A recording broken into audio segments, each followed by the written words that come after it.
두 번째 시간 하겠습니다.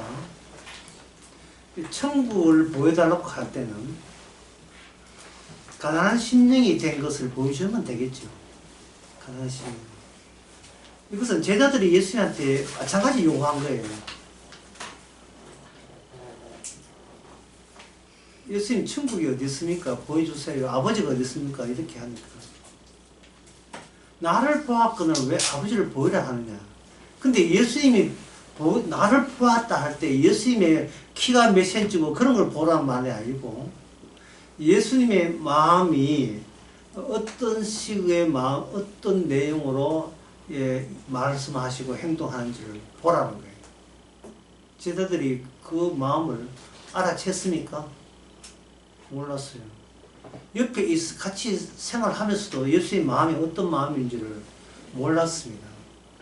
그것은 두 개의 마음이 섞일 수가 없는 마음이기 때문에.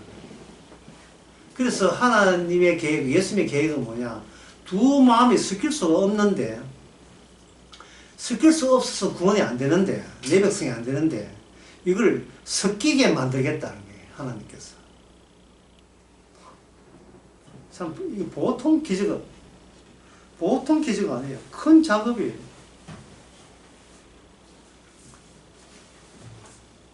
여기서 구약적인 이스라엘의 한계가 드러납니다. 하나님이 동행하셔서 그들을 광야에서 이끄시고 약속의 땅에 했지만, 결정적으로 하나님께서 그 율법을 이야기하는 것 중에서 하나님을 사랑하고 이웃을 사랑하라 할 때 네 마음을 다하여 하는 거잖아. 네 마음을 다하여. 그리고 사도 바울이 할례 행하는 걸 보고 너희는 육신의 할례를 행했지만 무슨 할례를 지금 안 하고 있다는 뜻이에요. 그건 네 마음을 왜 잘라내지 못하는 거예요. 마음을 잘라내지면 내 마음을 잘라내지 못하는 거예요. 그러니까 내가 잘라낸 내 마음, 내 마음은 폐기돼야 될 마음인 것을 내가 인정을 못하고 있는 거예요. 내가 내 마음대로 할 때 그 마음은 전혀 하나님께 영광이 안 되는 마음인 것을 왜 본인이 그걸 수긍을 못하고 인정을 못하느냐 말이죠. 그거 하면 되거든요. 그러면 그 자기 몸에 썩은 마음이고 이거는 지옥 갈 마음인 것을 아는 방법은 새로운 마음이 들어오면 돼요. 하나님의 합한 마음이, 인간의 몸은 하나인데 거기 마음 또 하나의 마음으로 들어오시면 문제 딩동댕 하고 모든 문제는 해결되는 겁니다. 이 더러운 내 마음, 나는 폭행자요, 살인자요, 하나님의 영광을 가리고 뭐 이런 식으로 교회를 핍박했고, 내가 아담으로서 물려받은 더러운 마음, 이 마음은 이거는 마귀의 마음이고 죄의 마음이다. 왜 그 고백을 뭐 합니까? 저 사람은 내 사람이다. 왜 막 저 마음은 내 악한 마음이다. 왜 고백을 못 하냐 이 말이죠. 인간의 그 딜레마죠. 그 딜레마를 묘사하기 위해서 제가 그 스노우걸이라는 2024년도에 나온 스페인 영화 스노우걸이라는 영화를 소개해 드리겠습니다. 그 영화는 뭐냐면 딸 하나 있고 두 부부의 딸 하나 있는데 숙제 때 놀러 가가지고 딸을 잃어버렸어요. 딸을 잃어버리고 딸을 찾기 위해서 애를 씁니다. 근데 경찰이 못 찾아요. 찾을 수가 없어요. 나중에 알고 보니까 그 숙제간의 인파가 복잡한데 불임 여성이라서 자기에게 자식이 없음을 탄식하고 거기에 대해서 늘 불만을 품고 있던 어떤 여성이 애가 엄마 아빠 없다고 인파 속에서 울고 있으니까 걔를 강제로 납치했어요. 납치했고 거기 몇 살이냐 하면 6살 때 납치해가지고 자기 집에 데려가면서 납치해가면서 노란 그 비옷을 벗기고 다른 옷을 입었어요. 입혔니까 경찰에서 CCTV 수사해보니까 노란 옷이 없으니까 못 찾는 거죠. 그래서 9년 만에 9년 동안 걔를 이제는 내가 네 엄마다 하고 계속 세뇌줘가지고 애는 이제는 자기 엄마가 이 납치한 엄마가 엄마인 줄 알고 단 엄마는 어린 줄 알았어요. 그리고 그 영화의 끝부분에 그 남편이 공모했던 남편이 양심선을 해가지고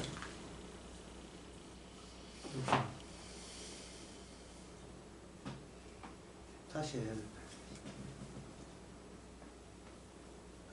다시.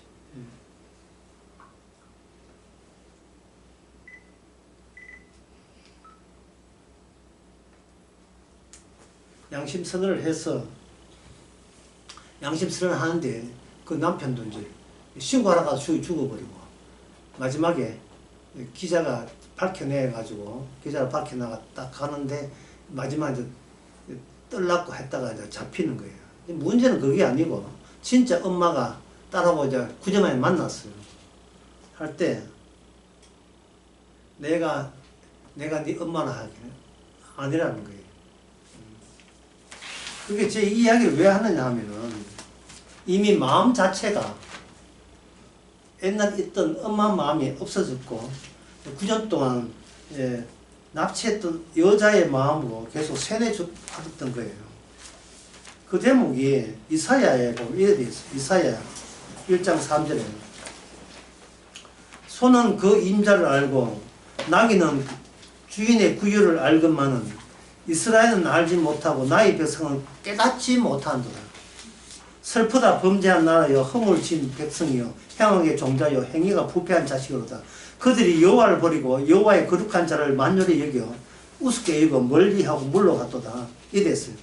소는 임자를 알고 나귀는 주인을 알고만 이스라엘은 여호와 하나님을 잊어버렸어요. 잊어버렸습니다. 이런 식으로 호소하는 거예요. 다시 약속의 땅에 이스라엘 백성 심어서 다 했는데 비로소 그 하나님이 보살펴 주면 보살펴 줄수록 그들은 어떤 마음을 드러내는가 하면은 자기에게 마음에 만든 친근한 신을 더욱더 찾는 거예요. 하나님이 보살펴 주면 줄수록 하나님 여호와 아닌 다른 신을 찾는 겁니다. 그 말은 이미 마음이 신약 성경에 준비된 하나님의 합한 마음이 그 마음이 올 때까지 인간의 마음은 아무리 그들이 생존에 넉넉하고 부유하게 산다 할지라도 뭐는 바뀌지 않는다. 인간의 마음은 그런 쪽으로 바뀌지 않는다는 것을 이사야 선지자가 이야기하고 있습니다. 그러면 우리의 마음도 어떻습니까? 바뀔 이유가 없죠. 바뀔 이유가 없습니다. 그래서 하나님께서 이스라엘 백성들을 전부 다 이방 나라 너희들 좋아하는 신한테 찾아가라. 이방 나라 포로 잡혀서 그들을 다 나라 국가 자체를 이스라엘 자체를 멸망시켰죠.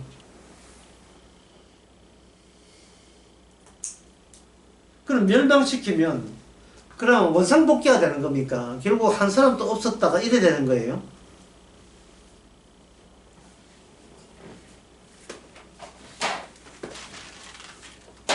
하나님 쪽에서 제시한 게 있습니다.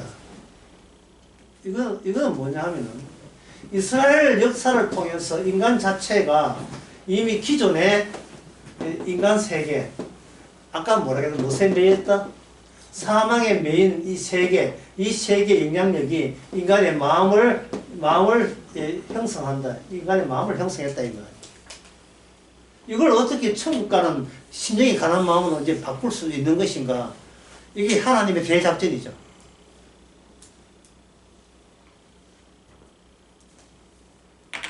그렇게 작전을 시작하려면 하나님께서 하나님이 택했다는 이들로 하여금 자기의 마음이 하나님 쪽에 있는 마음이 아니고 세상 쪽에서 온 마음인 것을 다 들통내게 만들어야 돼요. 다. 그걸 제가 아까 이야기했잖아요. 극단까지 가자. 예, 네 마음의 끝은 어디냐 뭐 이래. 내 마음의 솔직함이 끝은 어디냐 끝까지 가보자. 끝까지 가보면 인간이 자기의 마음의 끝을 스스로 파낸다고 이게 파집니까? 밝혀지지요? 밝혀집니까? 아니죠. 그럼 밝혀지도록 누가 유도하는 거예요? 하나님 쪽에서 유도하는 거예요. 하나님 쪽에서 유도하는 거예요. 유도하는 방법은 내가 하나님이다. 그 다음에 내가 하나님이다. 그 다음에 뭐야? 나를 믿어라. 라고 계속해서 예, 유대 민족에게 다가가는 거예요. 그러면 그쪽에 뭐 가겠습니까? 우리는 이미 여호와 하나님 믿고 율법 믿습니다. 이런 나오겠지요.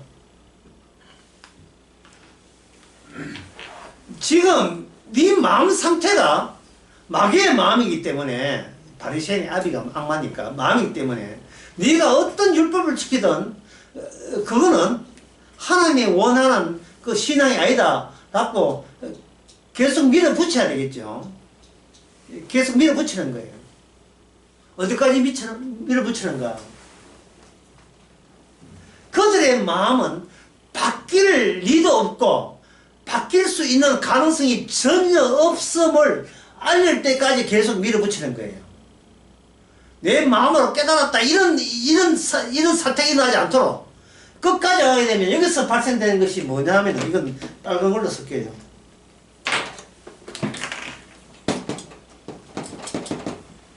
희생입니다. 희생.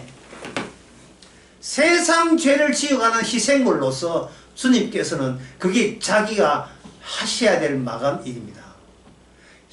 희생을 남기게 만들어요. 희생을 남기게. 예수님 혼자 산속에서 희생하는 게 아니고 그들과 부딪히면서 희생이라는 주님의 과업을 완성을 시키는 겁니다. 그 완성된 과업 안에 뭐가 들어있겠습니까? 모든 인간은 하나님을 죽였던 가해자가 되죠.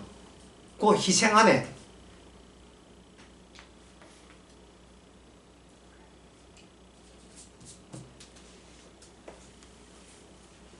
자, 이런 일이 이렇게 밀어붙일 때에 인간들의 마음이나 인간의 마음이라 하는 건 원래 눈에 안 보여요. 마음은 눈에 안 보입니다. 눈에 안 보이기 때문에 눈에 보이지 않는 그것이 눈에 보이는 모든 것들을 앞장서서 감추는 형식으로 마음이 뒤에서 작동질을 하고 있다는 것을 알릴 때까지 주님께서는 유대인께 다가갑니다. 그리고 뭘 하느냐? 자꾸 말씀을 던져요. 말씀이니까 이건 말이잖아요. 언어잖아요. 언어는 사물이 아니에요. 언어는 사물이 아니죠. 그럼 언어는 무엇을 겨냥해서 날아갑니까? 인간의 마음을 겨냥해서 날아가죠.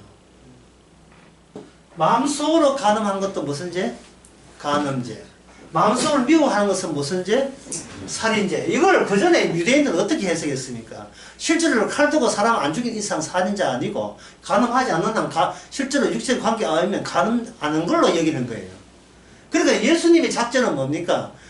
치우고 마음으로 다가가는 마음으로. 이게 마태복음 6장에 보면 나와요. 마태복음 6장.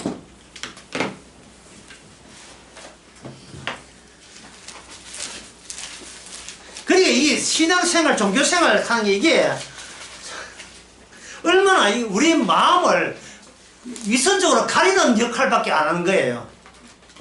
헌금을 얼마 하면 됩니까? 이런 거 있잖아요. 여기 그 6장에 보게 되면 21절, 6장 21절도 한번 읽어보세요. 내 보물이 있는 그곳에서 내 마음도 있느니라. 네 보물이 있는 곳에는 네 마음도 있느니라. 그러면 마음이라 하는 것은 인간의 마음은 끌리게 돼 있고 그 끌리는 방법은 흔히 말하는 이 세상에서 말하는 보물에게 가 있다네. 보물에게. 근데 이 보물이라는 것은 눈에 안 보이는 게 눈에 보이는 거고 마음은 눈에 안 보이는 거예요. 보이지 않는 마음이 자기의 마음이 실제로 마음이라는 게 있을까라는 그것은 보물 앞에 두게 되면 마치 그 자석 앞에 가만히 있던 그 쇳가루가 자식도 모르게 움직이는 것처럼 이 보물 앞에 인간의 마음은 흔들리게 되어 있다 이 말이야. 자기의 마음의 본질을 드러내게 되어 있다 이 말이죠. 그래서 마태복음 6장 21절에는 그 말씀, 네 보물이 있는 곳에 네 마음이 있다 하고 22절 눈은 몸의 등불이 그러므로 네 눈이 성하면 온몸이 밝을 것이고 그 다음에 눈이 나쁘면 온몸이 뭡니까? 어둡다고 이야기했어요. 이 몸에서 눈에 보이는 몸에서 마음으로 가면서 몸을 두고 이야기하면서 몸 안에 뭐가 들어있다는 거예요. 마음이 들어있다는 거예요. 그럼 몸은 무슨 역할? 마음을 담는 그런 역할이다. 그런 뜻입니다. 그런데 그 몸이 어둡다는 말은 그 뭐가 어둡다? 네 마음이 어두침침하다 이 말, 더럽다 이 말입니다. 예? 그 다음에 나오는 말이, 그 다음에 뭐냐? 그래서 나온 게, 그 다음에 계속 나온 게 뭐냐면 염려잖아, 염려. 예, 무엇을 잃을까, 뭘까, 마실까, 염려한다. 이 모든 것은 주님께서 공략할 때, 천국을 공략할 때, 뭐, 구름 타고 오고, 구름 타고 유대인들도 그거 기다리고 있었어요. 다니엘 예언대로. 언제쯤 구름 타고 오는가, 이제 기상대에 열해야 구름, 이상한 구름 못 봤냐, 뭐 이런 식으로 나온다. 구름 타고 오는 게 아니고 마음을 공략해서 와요. 심령이 강한 자는 복이 나니 천국이 이미 너희 것이며. 마음 자체가 이게 밝으려면 예수님의 말씀이 우리 마음까지 결속이 돼야 돼요. 예수님의 말씀이. 근데 예수님 말씀 안에 뭐가 들어있냐 하면 예수님 마음이 들어있어요. 예수님 마음이, 그 마음이 아까 무슨 마음 했습니까? 무슨 마음? 희생하는 마음. 예수님이 너 때문에 희생했다는 그 희생 마음. 내 살과 내 피를 먹고 마셔야 하면 너에게 생명이 없다. 떡을 떼시면서 피를 살을 나누면서 이게 내가 하나님과의 마지막, 이게 최후의 언약이다. 마음이 언약이라는 거예요. 어떤 마음? 나 때문에 희생당한 마음. 그게 천국이고 영생이에요. 그걸 내가 너에게 다가갈 날이 올 것이다. 언제? 네 눈에 내 몸이 보이냐 안 보이냐? 보입니다. 보이니까 보이는 것이 사라지는 거예요. 왜냐? 서실은 보이는 것들의 집합체니까.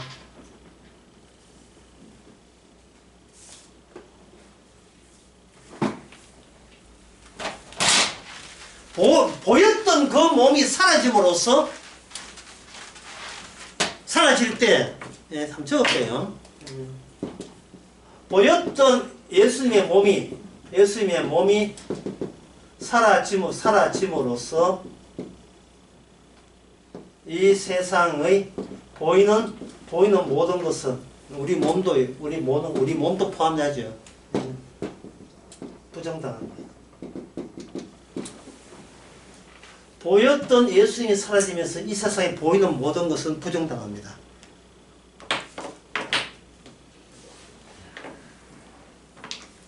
그리고 만든 것이 보이지 않으면서 다시 태어나는 공간 확보.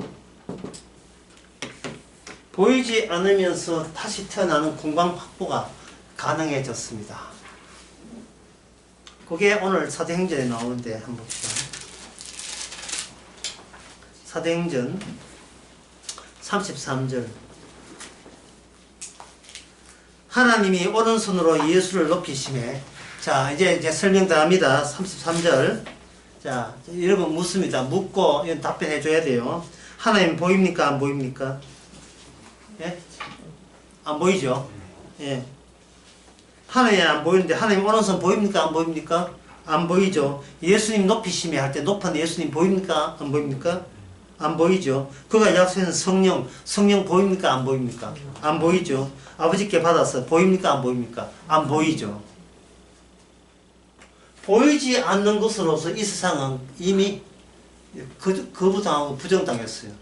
부정당하면서 그 파괴되면서 그 보이지 않는 것에서 그것이 이 땅에 오게 되면 세상은 부정당하지만 부정당한 세상 속에 다시 태어날 수 있는 공간이 확보되는 겁니다. 그 공간 확보는 성령으로 요단강 성령 세례 받았던 예수님이 이 땅을 다녀갔던 절차에서 해당됩니다. 그 공간은 보이지 않는 예수 그리스도의 몸, 우리는 그 지체, 이걸 보이지 않는 교회가 되는 거죠. 보이지 않는 교회.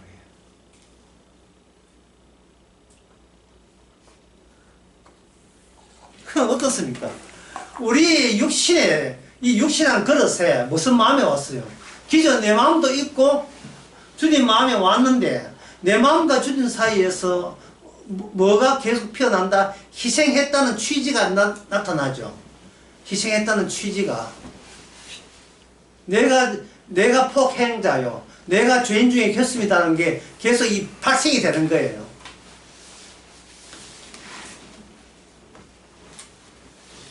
예수는 죄 있는 육신으로 오셨잖아요. 그렇죠?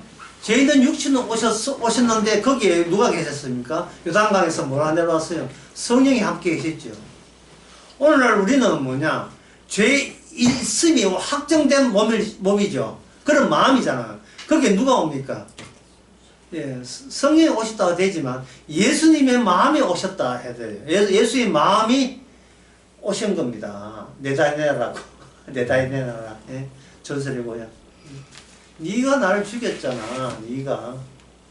네가 어두운 내 마음이 밝은 내 마음을 죽였잖아. 그러면 우리가 이미 이렇게 해서 우리가 천국 백성, 성령 받는 백성이 되었을 때 이것이 외부인들, 우리 성령 받은 사람 말고 받은 사람 외부인 볼 때에 우리 이 마음이 보입니까? 안 보입니까? 안 보이죠? 왜? 다시 태어난 공간은 어떤 공간이어야 돼요? 보이지 않아야 될 공간이에요. 예. 기적을 100% 봐라. 네가 성령 받았으면 뭐 안수해봐라. 아이가 병이 낫게. 그런데 말려들면 안 돼요. 보이지 않는 거예요. 보이지 않는 거. 예?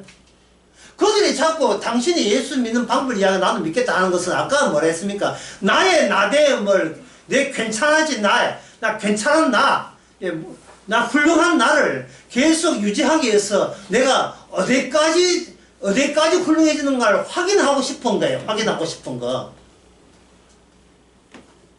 애들 노래 있잖아요. 앞에 가고 뒤에 광고하면서 한 노래 있잖아요.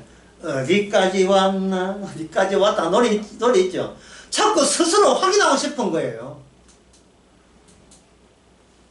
문이 있는데 내가 문을 열면 이게 천국 문일까? 지옥 문일까?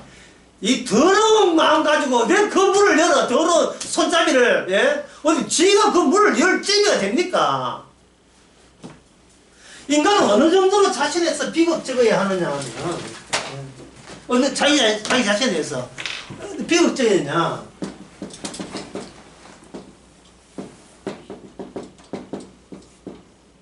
이 정도로 더러워요. 인간의 마음은 무시당할 가치도 없어요. 근데 이 말은 뭐냐? 성도는 뭘 한다? 다투지 않는다. 아니, 보이지 않는 마음하고, 보이는 마음하고, 그거 다투어봐야, 이게 봤자, 뭐예요? 이게 봤자 아무것도 아닌 거예요. 이기게 되면, 이긴 나가 돼버려요. 그건 눈에 보인다고요. 이게 봤자, 만약에 복음을 아는 성도가 대통령 되었다. 오늘 저녁에 뭐 할 거냐? 된장찌개 먹지 뭐. 헌재가 어떻게 결정 나왔냐? 그 쓸데없이 그 보이는 세계에서 신경 쓸 거 뭐 있어요? 김건희 여보 된장 맛있게 끓였나? 내가 그러니까 파출부가 다 끓여서 파출부가 누가 끓여서 맛있게 끓이면 되지. 그거 한 먹으면 되잖아요. 그거 누가 주신 겁니까? 희생당하신 주께서 주신 된장 아닙니까? 예? 아니, 다툴 필요가 있어요, 없어요? 다투겠다는 말은 뭔 뜻이냐 하면은, 무시당하지 않겠다는 거예요. 그 무시당하지 않겠다는 것 때문에 돌아가신 분이 누굽니까? 바로 예수님이잖아요. 왜? 예수님은 보이는 형식에서 보이지 않는 마음을 갖고 있었던 거예요. 어느 인간도 그분의 마음을 이해할 수 없었던 겁니다. 제자들도. 이해할 수 없습니다. 자꾸 물어요. 천국은 어떻게 옵니까? 천국은 어디 있습니까? 주께서 계속 심령에 관한 마음을 보여줬건만 그들의 그 언어를 받아들이는 말씀을 받는 그 마음이 지저분하고 추잡고 더러운 마음으로 계속 받아들이니까 이게 결국은 예수님을 상종할 뿐이 못 된다. 야 고기 잡으러 가자 이러자 이거니까. 주께서 사라지면서 주께서 보이지 않는 몸으로 사라지면서 사물도 같이 사라졌어요. 이 세상의 모든 사물은 불로서 사질러져 버린 겁니다. 그래서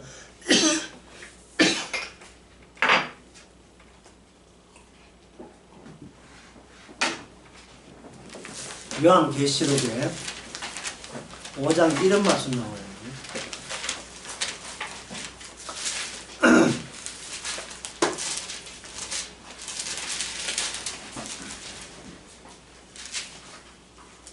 이 6장에 요한계시록 6장에 이런 말씀 나옵니다.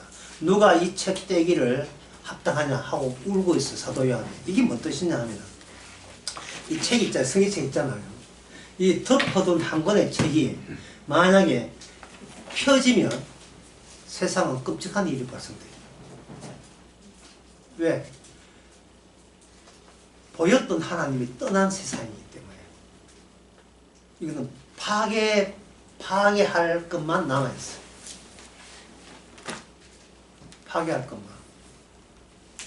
그래서 이렇게 정리하면 좋습니다. 예수의 모든 말씀, 사도의 모든 말씀은, 성경 말씀은 나를 파괴한다. 나를 부순다. 내가 나다움을 견지하기 위해서 그걸 해내기에서 붙들은 그것이 말씀에 의해서 파괴당하면 우리는 파괴된 부스러기로서 삽스러운 부스러기로서 내 마음과 그걸 파괴시키고 시킨 그 마음, 주의 마음이 함께 공존하면 내쪽에서 내올 마음은 뭐냐? 내가 내세울 마음은 내 뜻은 아무것도 없지요. 그게 가지고 심령이 아무것도 없으니까 심령이 가난한 사람이 돼요. 심령이 가난한 사람. 나는 무시당할 가치도 없으니까. 무시당할 가치도 없으니까. 십자가의 강도 둘이 달렸잖아요. 구원받지 못한 강도가 구원받은 강도를 굉장히 무시했어요. 굉장히 무시했다고요. 어떻게 뭐지? 저런 사람은 다 민자 이래 된 거예요. 처음에 같이 욕했거든요.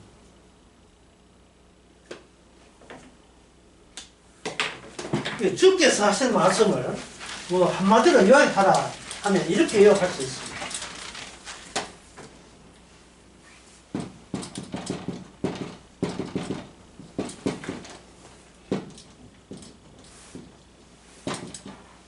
뭐 조심하라는 것이 필요가 없습니다.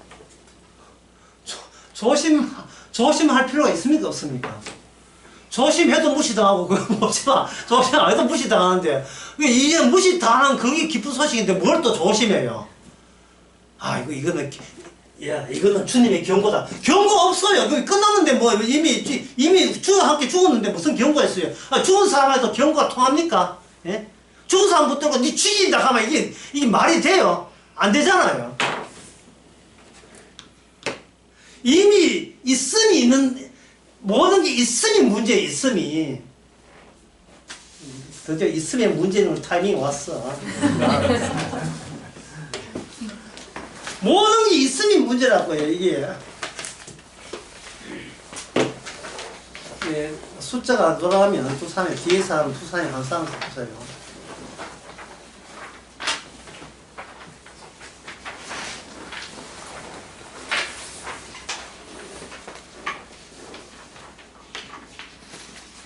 뒤 없어요.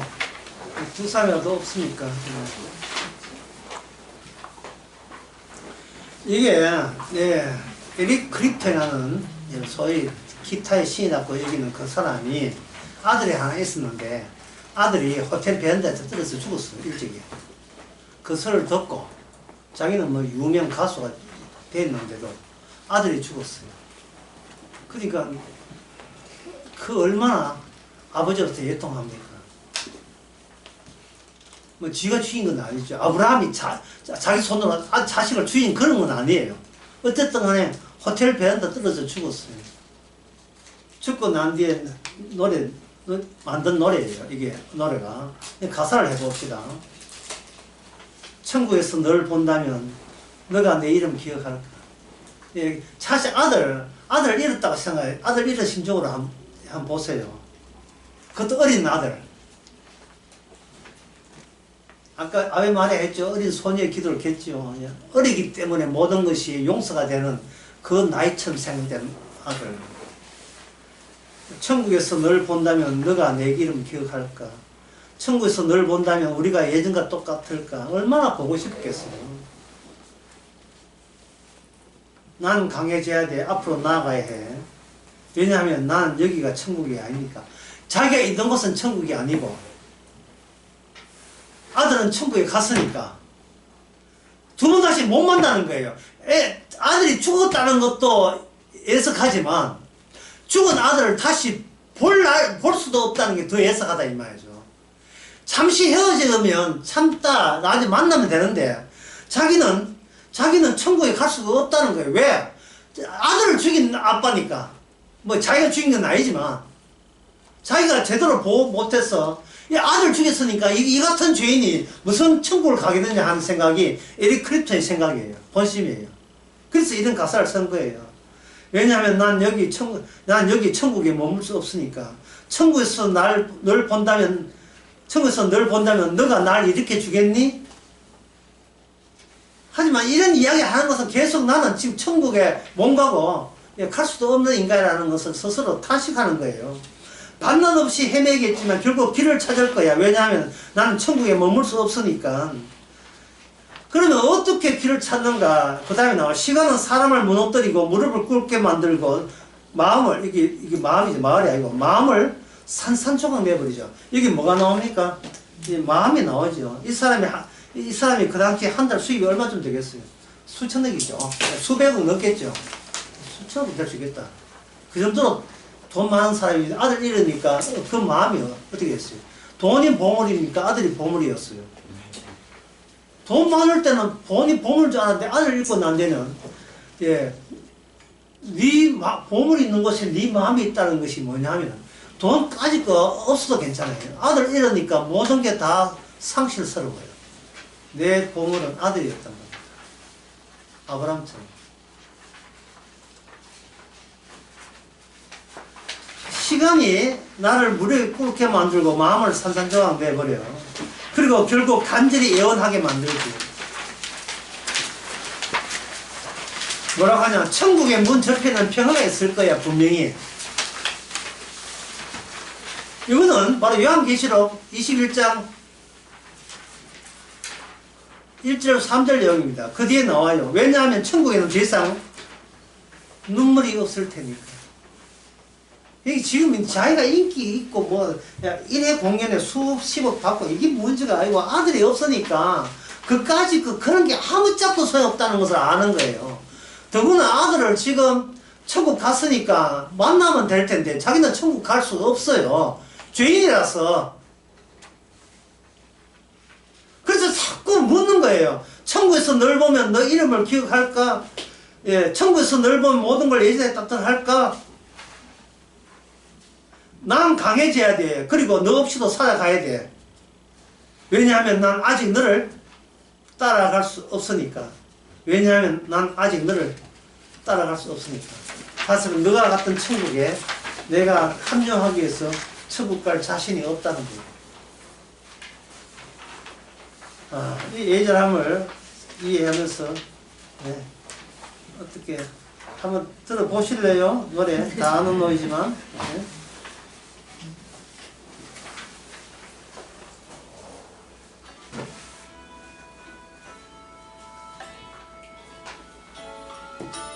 가사를 한번 보세요. 영어 가사를.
천국에서 나는 계속 못 간다를 반복하고 있지.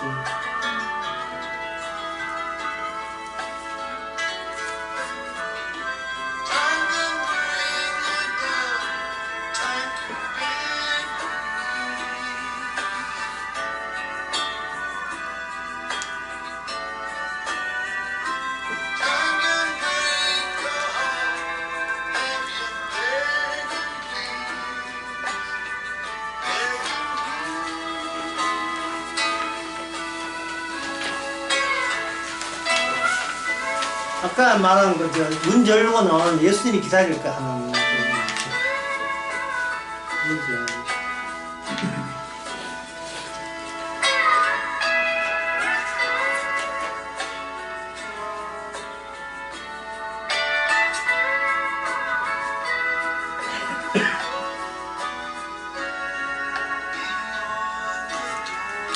Beyond the door, 문 넘어.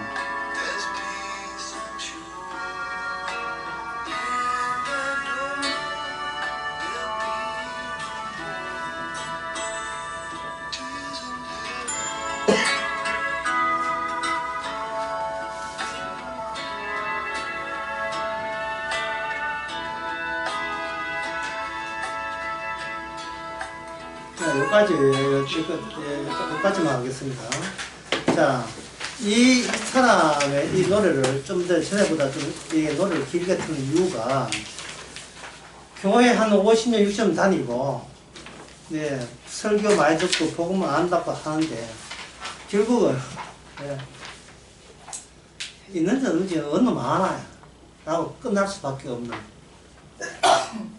우리 마음이 내가 과연 어떠한 인간인지를 스스로 확인하는 방법으로 나선다면, 다시 말해서 주님이 마음이 없다면 결국은 애를 잃으나 안 잃으나 돈 가난하나 관계없이 이런 모습이 전부입니다.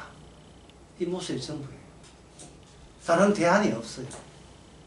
그냥 가려고 애를 썼던 것만 남아있는 것을 주께서 좀 양해를 그런 것을 좀 고려해줘서 정말 천국이 없는 걸 아는데 지옥도 없는 걸 아는데 혹시나 아까 팡스처럼 혹시나 있다면 내가 천국 가려고 애썼던 거는 좀 그걸 감안해 주시기를 바랍니다. 그 믿음이에요. 그게 자기 확인 아닙니까? 평생 동안 한 게 교회 사는 게 자기 확인이죠. 나 어느 정도로 괜찮은 존재인 걸. 내가 괜찮은 존재인 것을 그걸 중심에 놓고 그 다음부터는 천국이니 지옥이니 예수님이 십자가니 하나님이니 삼일체니 복음이니 언약이니 전부 다 거기다가 덕지것을 갖다 붙이는 것밖에 안 돼요. 이 사람이 이렇게 이 사람이 언제 천국에 관심이 있었습니까? 이 사람이 관심이 있는 거 없었어요. 없는데 누구 죽고 난 뒤에 아들 죽고 난 뒤에 우리 애는 무조건 천국 갔을 거야. 무슨 근거로? 무슨 근거로 이게 우기게 나서는 겁니까? 내 자식이거든. 자기 자식이면 무조건 천국 가야 돼요. 어린 소녀이거든. 어린 소년이면 그거 되는 겁니까? 나쁜 짓 했어. 뭐 떨어진 게 아니니까. 나쁜 짓 떨어진 건 지금 어떻게 하는데, 호텔에서. 렌탈 떨어지는 거. 결국 이거는 뭐냐? 하나님과 협상하고 타협하는 방법이에요. 협상 타협은요, 이거는 12 제자의 주특기예요. 예수님한테. 우리가 모든 것을 버리고 주를 따라다녔습니다. 이게 협상 카드예요, 협상 카드. 제자들이 협상했다면 우리도 마찬가지로 교회 나오면서 자꾸 협상 카드만 들고 나오는 거예요.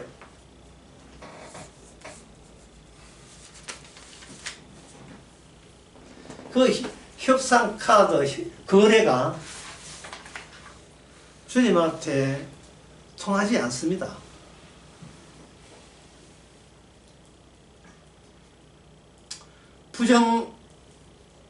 부정당하기 위해서 보존되어야 되는 것이 우리의 죄예요. 부정당하기 위해서.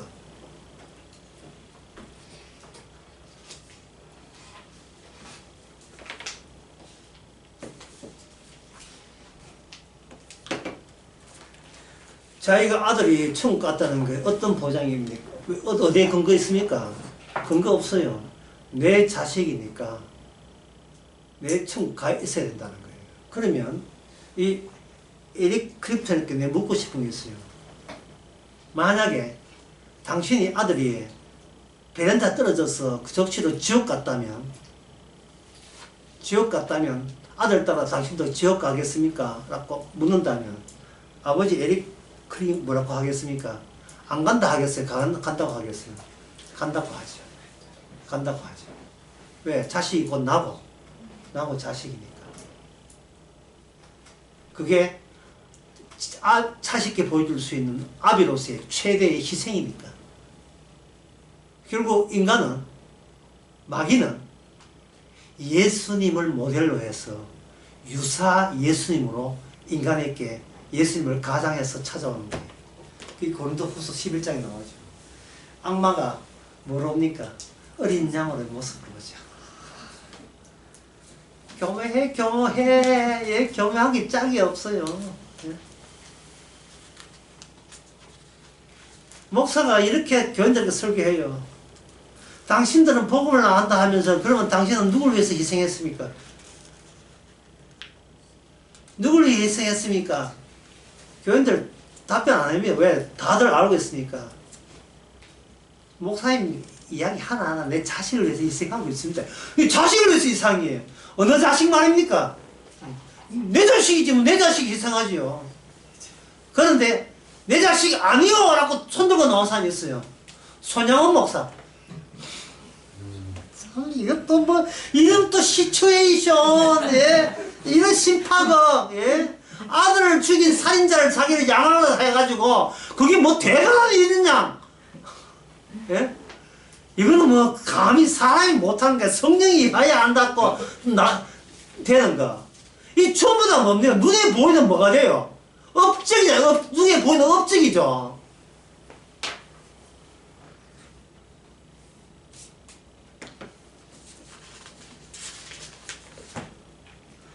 눈에 보이지 않는 것이 날마다 우리를 부정하는데 우리는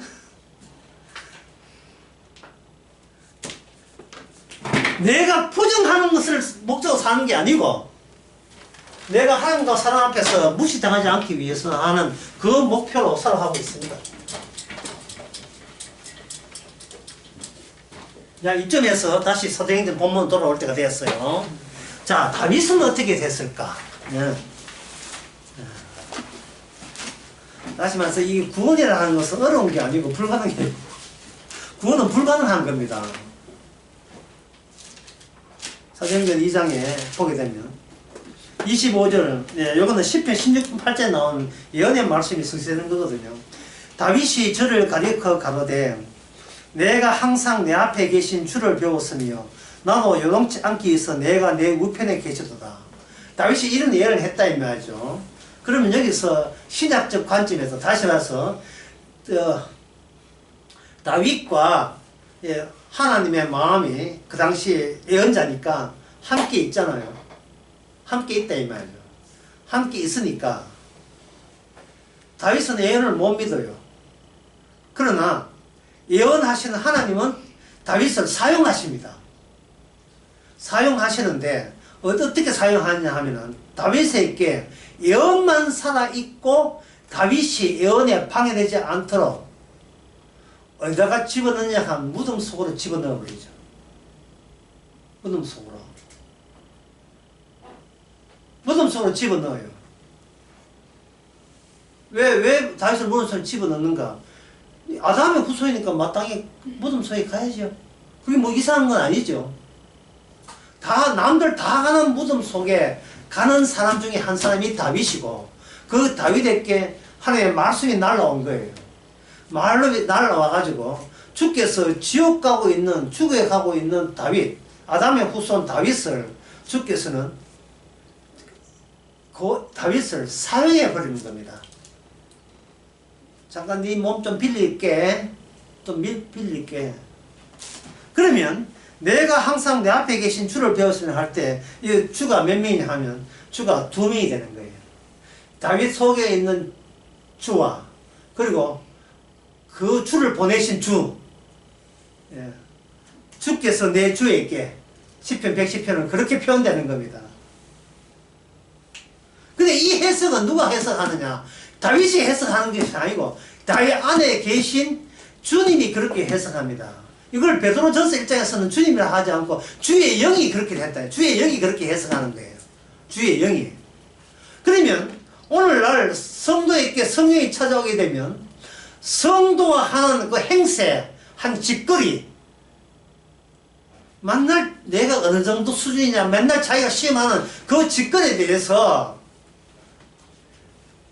본인 안에 계신 성령님께서 그걸 평가하도록 평가의 대상이 되어버려요. 내가 하는 행동과 마음에 대해서 평가를 누가 하느냐? 주님이 하시는 거예요. 자, 이게 무슨 말이냐 하면요. 문이 있는데 이 문 앞에 주님이 계실지 아니 악마가 있을지 아무것도 헛바이고 애초부터 그런 것은 하나의 꾸미는 종교적 이론이다 하는 것은 헛바고 끝날지 하는 그 이럴 때는 그 주인공이 누굽니까? 내가 문을 열어야 되잖아요. 내가 문을 여는 게 여기 들었는데 성령은 뭐냐 하면은 말씀이 들어왔기 때문에 이런 말씀의 완성은 누구의 몫이고 누구의 과업이고 누구의 업적입니까? 누구의 작업이에요? 주께서 이걸 문을 열어줬어. 봐, 주께서 계시잖아. 라고 언급해 주는 거예요. 말씀이 그래 나오니까. 말씀이 말씀대로, 말씀이 입각해서 해석을 해버리는 거예요. 우리는 쪼다가 되고, 우리는 엉터리 해석했다는 것으로 도통나고, 뭐, 거래, 긍정 이런 거 없어요. 어디서 누구를 상대로 거래해. 그러니까 이게 아까 했잖아. 예. 뭔가 조심해야 될 게 없다는 거예요. 더 이상 성도한테는 뭔가 조심해야 될 게 없다는 거예요. 내 인생 내가 관리하는 게 아니니까요. 조심해야 될 게 없다는 말은 이거는 감사해야 될 것과 이거는 슬퍼해야 될 것을 내가 나눌 권한이 없다 이 말입니다. 범사에 감사해야 되지. 아이고 이거는 내가 큰일 나도 했네. 아이고 기쁘다. 아이고 내가 또 실수했네. 슬프다. 이렇게 내게 하는 행동을 다시 내 것으로 소환하면 안 된다 이 말입니다. 모든 게 말씀이 말씀대로 될 거예요. 남들이 와서 어떻게 그걸 믿게 되느냐 묻거든요. 보이지 않는 분이 나오세요. 보이지 않는 분이 그렇게 했다고 했어요. 자꾸 내가 했다고 하지 말고 기도 빵씩 했다고 하지 말고요. 여기 27절에 보면 이는 내 영혼을 음부에 버리지 아니하시며 주의 거룩한 sı금을 당치 아니할 것이라 되어 있다 이 말이죠. 베드로가 이 이야기를 하면서 뭐라고 하냐면 이렇게 해요. 29절 형제들아 지금 다윗의 묘가 있잖아. 그래서 다윗의 묘는 문드러져 있잖아. 그 이야기를 하는 거예요. 이게 무슨 말입니까? 베드로가 지금 시편 16편 8편을 언급하면서 예언을 언급하면서 이 예언은 누구 것이다? 다윗 것이다? 아니면 주님 것이다 말입니까? 주님 것이다. 주님 것인데 주님 안에서 sı금을 당치 않고 주님은 무덤에 sı금을 당치 않고 어떻게 됐습니까? 사흘 만에 부활했잖아요. 베드로 하는 말이 그거 봐. 주님은 죽어서까지 하면서 스스로의 말씀을 스스로 성취했잖아. 그 주님이 성령을 통해서 지금 다윗같이 우리를 사용하기 위해서 우리 안에 왔다는 이야기입니다. understand? 이해하세요? 예? 에릭 커튼의 아들은 이게 자기 길 아니에요. 예. 자기 아들 아니에요. 그냥 주님의 아들이 때가 되면 베란다에 떨어져 죽었는 거예요. 그렇다면 천국에서 아들아 천국에 널 본다면 내 이름 기억할까? 자꾸 아들 찾으면 안 되고 천국 가면 누굴 찾아야 돼요? 주님을 찾아야죠. 주님을 찾아야지요. 예? 요한계시록에 보면 주님이 눈물 닦아주지 아들이 눈물 안 닦아줘요. 아들, 자식, 부모 관계, 남편, 아내 관계 이 세상으로 끝났어요. 예. 그때는 천사와 같이 결혼도 안 해요. 예. 그 인사는 하세요. 그냥. 아이고 오랜만입니다. 전 부인 되십니까? 아이고 전 자식 되십니까? 말씀이 주도권을 갖고 있는 게 말씀이 지금껏 그러니까 여러분들은 말씀대로 살아온 거예요. 말씀대로. 끝으로 이제 아까 제가 여기 녹음을 몇 개 해가지고 몇 번째 하지 못해 끝으로 끝으로 던지고 끝으로 우리 보이는 육신 안에 우리 마음과 마음이 두 개의 마음이 들어있어요. 주의 마음, 성령과 그리고 우리 마음이 들어있다 이 말이에요. 그러면 왜 이런 질문이 있을 수 있어요. 이 더럽고 추잡한 나를 힘들게 하는 내가 나를 얼마나 잘하는가 날마다 시험하고 통촉하는 이 더러운 이 내 마음을 주께서 좀 없애주지 왜 없애주는가. 그게 뭐냐, 이게 우리 육신 자체가 사망의 고통, 주께서 겪으신 사망의 고통을 현재 육신이 있는 난 겪어야 돼요. 이게 고통인 것을, 사는 게 고통인 것을. 그리고 내 마음이 내 육신을 내 마음이 관리한다 이 자체가 아무리 돈이 많더라도 항상 불안하고 두렵고, 또 이런 소리 했으니까 내 자식이 죽으면 어떡해, 나는 그럼 이런 소리 안 할까 하는 그런 미래에 대한 걱정과 두려움, 이 자체가 무슨 고통요? 사망의 고통. 왜 사망의 고통이냐? 사망에 매여 있으니까요. 매여 있으니까. 악마에 매여 있으니까. 그럼 그것을 주께서 얻고자 하는 건 뭐냐? 주님의 자신의 희생이죠. 세상 죄를 지어 같은 어린 양으로서 보이는 분으로 오셨다가 지금 보이지 않는 분으로서 우리 속에 오신 그 희생입니다. 그 희생을 드러낼 때 바로 이것이 천국의 너희 것입니다. 끝으로 마태복음 5장 11절을 보겠습니다. 의미심장하게 주께서 말씀하시니까 우리도 의미심장하게 주의 심정을 이해하고 들어봅시다.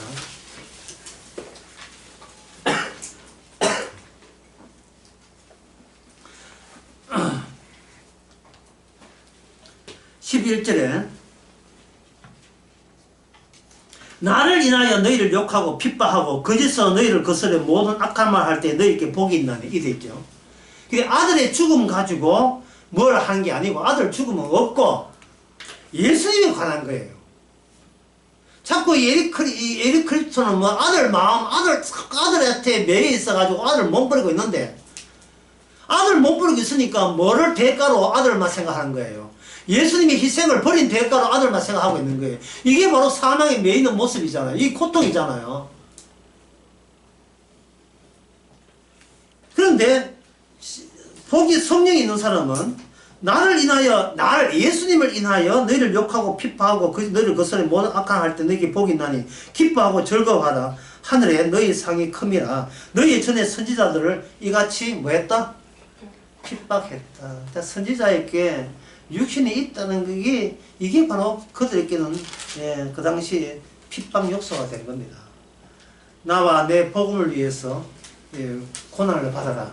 주께서 뭐 한두 번 이야기한 거죠. 나와 내 복음을 위해서, 내가 한 일을 위해서 너는 고난을 받아라. 이게 유의미 있게, 그게 무시할 게 아니고 유의미 있게 이렇게 들려지기를 바랍니다. 기도하겠습니다. 하나님 아버지, 주께서 하시는 일이 있었습니다.